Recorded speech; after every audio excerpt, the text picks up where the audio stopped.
Hey, everybody, and welcome to day 27 of our 30 for 30 series. We're very lucky today to be joined by Mia Germano. Mia was a 2019 graduate of SUNY Canton. She was a four-year starter on our lacrosse team and also served as team captain. And then this past season, she worked as an assistant coach on our staff, working full-time at Messina Memorial Hospital. And we want to welcome you today, Mia. I appreciate it. Hello.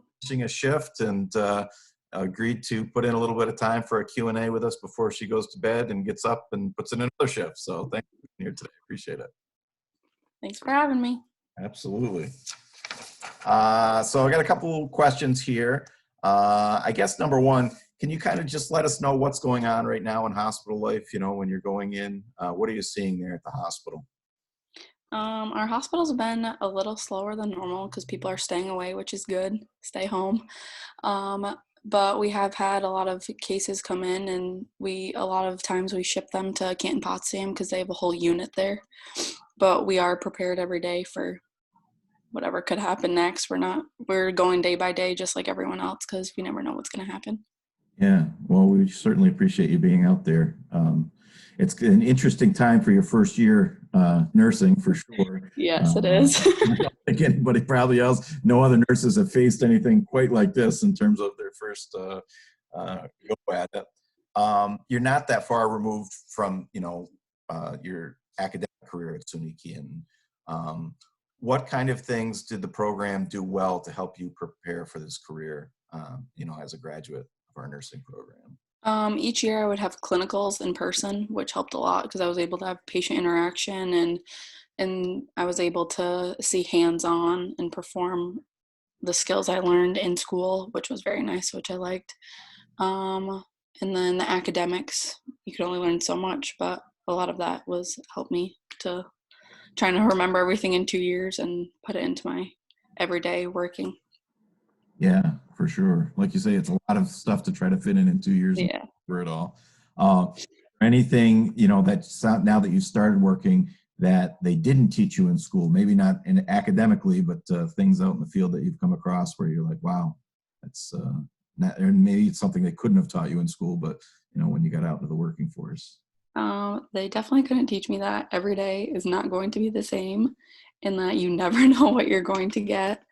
What they might teach you in a textbook is not always how it happens in person, and you see things and you never thought were possible, and then I see them, I'm like, I didn't even know that could happen. So just kind of being prepared for literally anything at all. Yeah, I'm sure you could tell stories if you didn't, but that you had to abide by.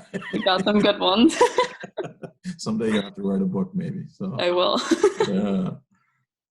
So I know a big part of your time at SUNY Canton was on the lacrosse field as well. You had to balance, the academics with the athletics.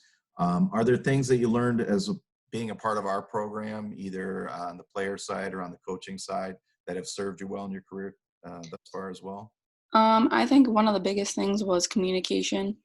It sounds kind of silly, but as a captain and as a player, and even as a coach, you have to communicate with the players and other players and even you guys. And if you have an open communication, then I bring that into my work every day because I have to communicate with patients and be able to go on the different levels of who you're talking to and the respect you have for others. And I think even a team player is a big thing because I work with how many other nurses every day that we have to work together. We wouldn't be able to accomplish what we're accomplishing.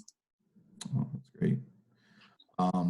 Well, I don't want to hold you up too much. I know you got, like I said, you're just coming off a shift. The last thing I think I'll just ask is, what can we do, those of us who are home, not on the front lines, what can we do to help support those people in the medical field like yourself and make sure that we can get through this the best that we can? Well, they're saying it everywhere, but it's true. Stay home. Do what you can from home. Everybody, it is good to get out though and like be active. How you and Bradman go for a walk every day or something like that. Just getting yourself active and just supporting who you can with what you can. A lot of people are supporting local families by giving them food or things like that, which I think is awesome. Wash your hands. Yeah, exactly. Absolutely. All right. Well, thanks again. I appreciate the time today, and go rest up. And I look forward to connecting with you again soon. Hopefully, Sounds good. Thanks for having me. you bet. Take care.